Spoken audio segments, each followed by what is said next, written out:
अस्सलाम वालेकुम। आज ये हमारा सेकंड लेक्चर है और इस लेक्चर में हम ये देखेंगे classification of mechanical industries, classification of mechanical manufacturing industry के ऊपर हम बात करेंगे। तो मैन्युफैक्चरिंग इंडस्ट्री को अगर हम इसकी बात करें, ठीक है, हम ये कहते हैं कि जो मैन्युफैक्चरिंग प्रोसेस होता है, ठीक है, it produces some manufactured materials या गुड्स, ठीक है। सो ये जो मैन्युफैक्चरिंग प्रोसेस ये दूसरे सेक्टर से काफ़ी डिफरेंट है। जैसे एग्रीकल्चर है, ठीक है, जो जो जो क्या कहते हैं फसलें प्रोड्यूस होती हैं जिसके अंदर, ठीक है।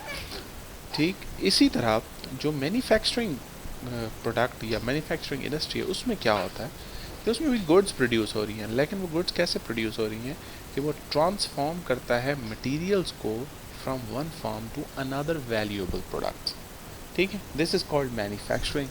फॉर एग्जांपल आप एक आम सी बात करते हैं कि आप गन्ना प्रोड्यूस कर रहे हैं, एग्रीकल्चर में शुगर केन प्रोड्यूस होता है। तो शुगर केन जो है वो हमारी बेसिक प्रोडक्शन है, ये गुड है जो एग्रीकल्चर जो प्रोड्यूस कर रही है गुड, उसमें एक शुगर केन है। अब शुगर इंडस्ट्री क्या करती है, शुगर केन लेकर उसको कन्वर्ट करती है वाइट शुगर में और ब्राउन शुगर में, जो कि एक वैल्यूएबल प्रोडक्ट है। और अब आपकी जो एग्रीकल्चर इंडस्ट्री थी उसकी एक गुड को उठा के आपने एक ट्रांसफॉर्म किया into another good. So this process of transforming of one material into another more valuable material, this is called manufacturing process, और इस इंडस्ट्री को मैन्युफैक्चरिंग इंडस्ट्री कहते हैं। So we can define it, it is a manufacturing industry is a compartment of industry or economy which is concerned with the production or making of goods out of raw material by means of system of organized labors, ठीक है। सो manufacturing industry को हम दो main categories में divide करते हैं। एक को हम कहते हैं हैवी इंडस्ट्री और दूसरे को कहते हैं लाइट इंडस्ट्री। अब जितनी कैपिटल इंटेंसिव इंडस्ट्रीज होती हैं उन्हें हम हैवी इंडस्ट्रीज कहते हैं, ठीक है। जो लेबर इंडस्ट्रीज होती हैं उनको हम क्या कहते हैं, लाइट इंडस्ट्रीज। जो बहुत बड़ी बड़ी इंडस्ट्रीज़ हैं, ठीक है, बहुत बड़ी इंडस्ट्रीज़ हैं, उनको हम क्या कहते हैं, हैवी इंडस्ट्रीज़। और जो छोटे पैमाने पर काम कर रही होती हैं हम कहते हैं लाइट इंडस्ट्रीज़। अब आप जो लाइट इंडस्ट्रीज़ होती हैं उनको हम आसानी से एक जगह से दूसरी जगह शिफ्ट कर सकते हैं, रीलोकेट कर सकते हैं, लेकिन हैवी इंडस्ट्रीज़ में ऐसा नहीं होता, ठीक है, समझ आइए। हैवी इंडस्ट्रीज़ में ऐसा नहीं होता क्योंकि जो लाइट इंडस्ट्रीज़ होती हैं उसमें थोड़ा सरमाए की ज़रूरत होती है, जबकि जो हैवी इंडस्ट्रीज़ होती हैं वो बहुत ज़्यादा सरमाए की ज़रूरत होती है। So based on above criteria, जिसमें हमने कहा हैवी इंडस्ट्रीज़ और लाइट इंडस्ट्रीज़, हम कुछ इंडस्ट्रीज़ को हम यहाँ देखते हैं, ठीक है। जैसे हैवी इंडस्ट्री की एक एग्जांपल अगर आप देखें तो इंडस्ट्रियल मशीनरी प्रोड्यूस करने वाली इंडस्ट्रीज़, व्हीकल्स, बेसिक केमिकल्स बनाने वाली industries, these are heavy industries, ठीक है, समझ आइए। और दूसरी क्लासिफिकेशन का दूसरा तरीक़ाकार जो है, ये एक तो तरीक़ाकार था इन्वेस्टमेंट बेसिस पे या रिलोकेशन बेसिस पे। दूसरा तरीक़ाकार जो क्लासिफिकेशन का या क्राइटेरिया है हैवी और लाइट इंडस्ट्रीज़ की क्लासिफिकेशन का, वो है वेट और वॉल्यूम ऑफ प्रोडक्ट, ठीक है, handled and weight per cost of production, ठीक है। For example, weight of steel produced per dollar is more than weight per dollar of drug. In this case हम ये कह सकते हैं कि स्टील इंडस्ट्री हैवी इंडस्ट्री है और ड्रग मैन्युफैक्चरिंग एक लाइट इंडस्ट्री है, क्योंकि उसके जो आप कहते हैं कि $1 पर डॉलर प्रोड्यूस करने के लिए, पर डॉलर जो स्टील प्रोड्यूस करता है, वेट प्रोड्यूस होता है, वो ज़्यादा है। और जो ड्रग है $1 में जितनी प्रोड्यूस होती है वो बहुत थोड़ी सी अमाउंट होती है। तो इस बेसिस पर भी हम इसको क्लासीफाई कर सकते हैं हैवी मटीरियल और लाइट मटीरियल के अंदर, लाइट हैवी इंडस्ट्री और लाइट इंडस्ट्री। समटाइम्स गवर्नमेंट्स जो होती हैं वो भी डिफ़ाइन करती हैं हैवी और लाइट इंडस्ट्रीज़ को on the basis of their impact on the environment.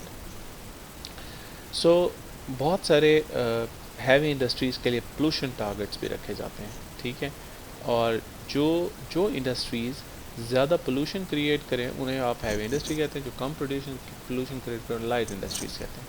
जैसे for example pulp and paper industry is a heavy industry, ठीक है। वजह क्या है, इसकी जो पोल्यूशन है वो ज़्यादा क्रिएट कर रही है, बहुत ज़्यादा जनरेट कर रहा है। इसको गवर्नमेंट लेवल पे अगर हम डिफ़ाइन करें तो हम इसे हैवी इंडस्ट्री कहते हैं। बोथ इनऑर्गेनिक और organic industries can be either both organic and inorganic chemical industry can be either heavy or light industry.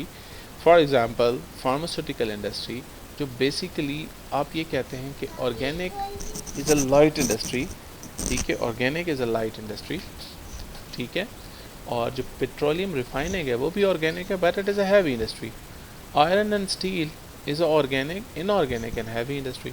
सो हम इंडस्ट्रीज़ को कई तरीक़ों से हैवी और लाइट की फॉर्म में क्लासीफाई कर सकते हैं, डिपेंड्स ऑन कि आप कौन सी चूज़ करते हैं। अच्छा जी, अब हम आते हैं केमिकल इंडस्ट्री की तरफ। अगर हम केमिकल इंडस्ट्री को डिफ़ाइन करें तो क्लासीफाई करें तो हम उसको क्लासीफाई करते हैं on the basis of there raw materials used and or type of principal product made, ठीक है।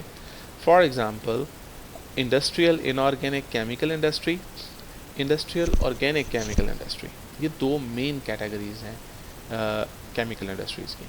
इंडस्ट्रियल इनऑर्गेनिक केमिकल इंडस्ट्रीज़ जो होती हैं उसमें क्या होते हैं कि वो इनऑर्गेनिक केमिकल्स को एक्सट्रैक्ट करते हैं, ठीक है, उनके कॉम्पोजिट्स बनाते हैं और उसे सिंथेसाइज करते हैं inorganic chemicals. Heavy industries organic chemical industries जो होती हैं जैसे पेट्रोलियम फ्यूल्स हैं, पॉलीमर्स हैं, पेट्रोकेमिकल्स हैं और तीसरे सिंथेटिक मटेरियल्स जो हैं जो ज़्यादातर जनरेट होते हैं पेट्रोलियम से, वो हम किस में कंसीडर करते हैं, heavy industrial organic chemical industry में, ठीक है।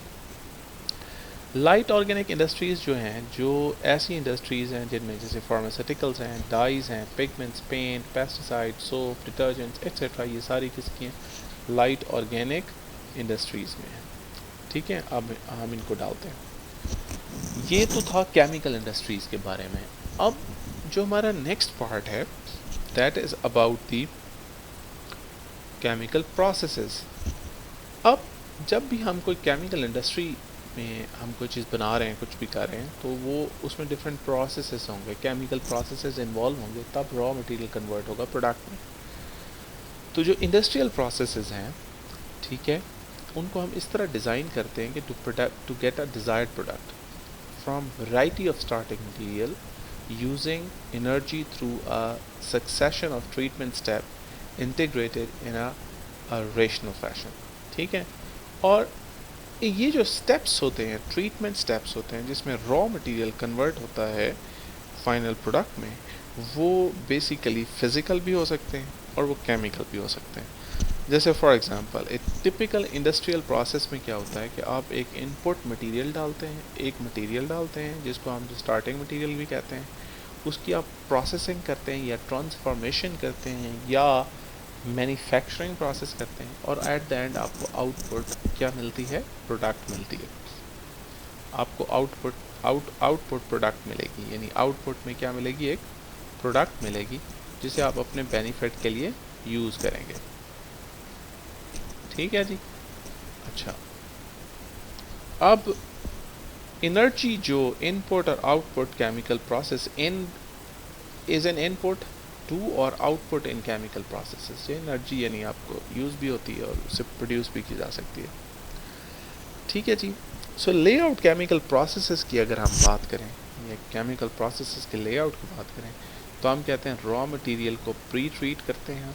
रॉ मटेरियल आया, उसको इस जगह पर हमने क्या क्या प्री ट्रीट किया, उसके बाद कन्वर्जन टेक्स प्लेस, कन्वर्जन हुई, अब हम इस तरफ आ गए, separation of product from the by product is carried out, यहाँ सेपरेशन होती है, ठीक है, रिफाइनिंग और प्योरीफिकेशन होती है और entry and exit point of cooling water and stems, यहाँ पर बाकी प्रोसेस होते हैं, यानी कूलिंग वाटर एंड स्टीम्स और एग्जिस्टेंस, और यानी एंट्री एंड एग्जिट पॉइंट होता है इसका कूलिंग वाटर और स्टीम का, and at the end you get this output product, ठीक है जी। तो ये डिफरेंट डेफिनेशंस थी केमिकल प्रोसेसेस की जिनको हमने यहाँ पर स्टडी किया है, ठीक है।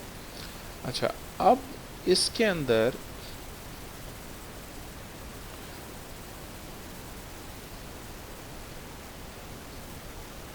सॉरी।